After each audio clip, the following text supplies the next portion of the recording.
Now third one, again we have to find compound interest, okay, on rupees 2500 for 15 months at 8% per annum compounded quarterly. So this is going to be compounded 4 times in a year, right? So how much we are investing here? Let me write it here.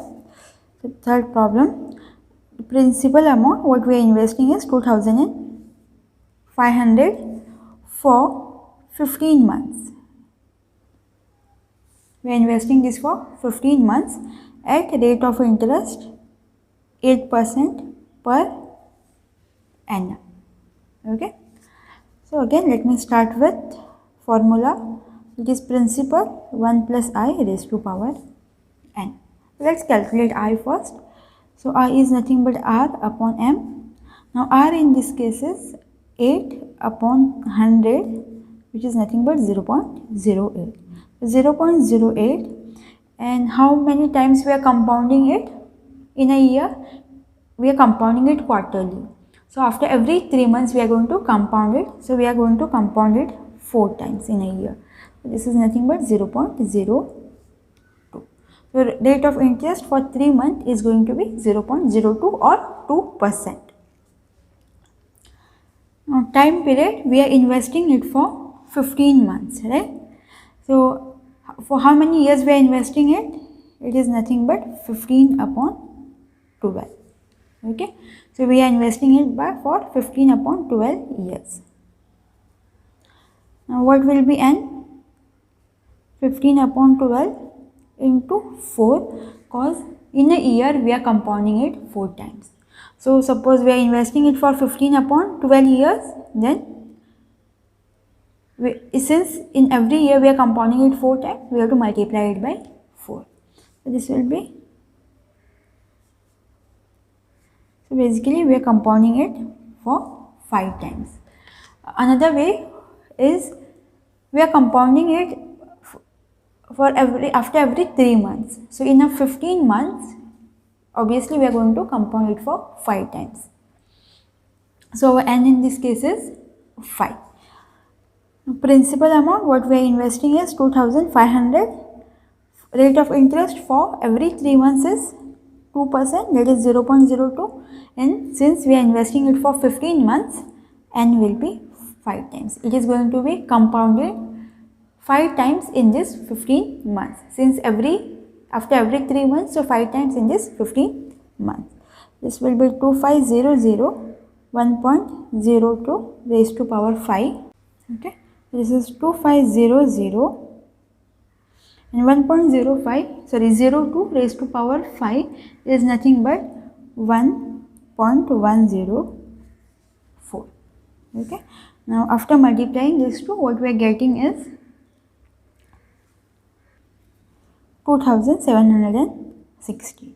So this is the amount what we are going to get after 15 months if we are compounding it quarterly at the rate of interest 8%. Okay, but again we are interested in compound interest, so it is amount minus principal. So 2760 minus 2500, which is nothing but 260 rupees. So if we are investing 2500 rupees, okay, for 15 months at the rate of interest 8% compounded quarterly, then the interest what we are going to get is 260 rupees.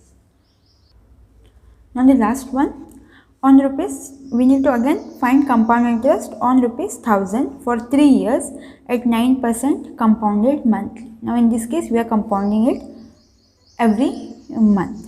Okay, so how much we are investing here? Principal amount is 1000, right, for 3 years. Okay, so time period is 3 years at the rate of interest 9%. So this can be written as 9 upon 100, which is nothing but 0.09. Again, starting with formula, principal into 1 plus I raised to power n. Now what is I? R upon m. R in this case is 0.09 upon m. Now in a year, how many times we are compounding it? We are compounding it every month. So in a year, we are compounding it 12 times, which is nothing but 0.0075. So the rate of interest for every month will be 0.0075. Okay. Now number of times we are compounding it. Now we are compounding it for 3 years, right? We are compounding it for 3 years, but we are compounding it every month. So in a year we are going to compound it for 12 times. So the number of times we are compounding it is 36 times.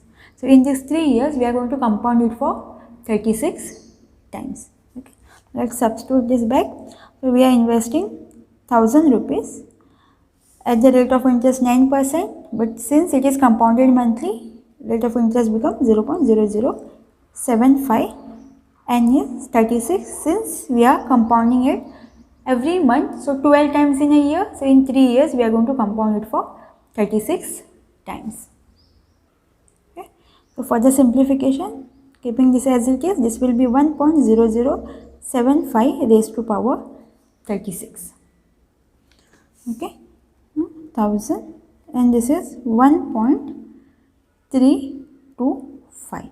So 1.0075 raised to power 36 is nothing but 1.325. So after multiplication, what we are getting is 1325. So if we are investing 1000 rupees, okay, for 3 years at the rate of 9% compounded monthly, then what we are going to get after 3 years is 1325 rupees. Okay. But again we need to find compound interest. So it is amount minus principal. So 1325 rupees minus the amount what we had invested is 1000. So we are getting here 325 rupees.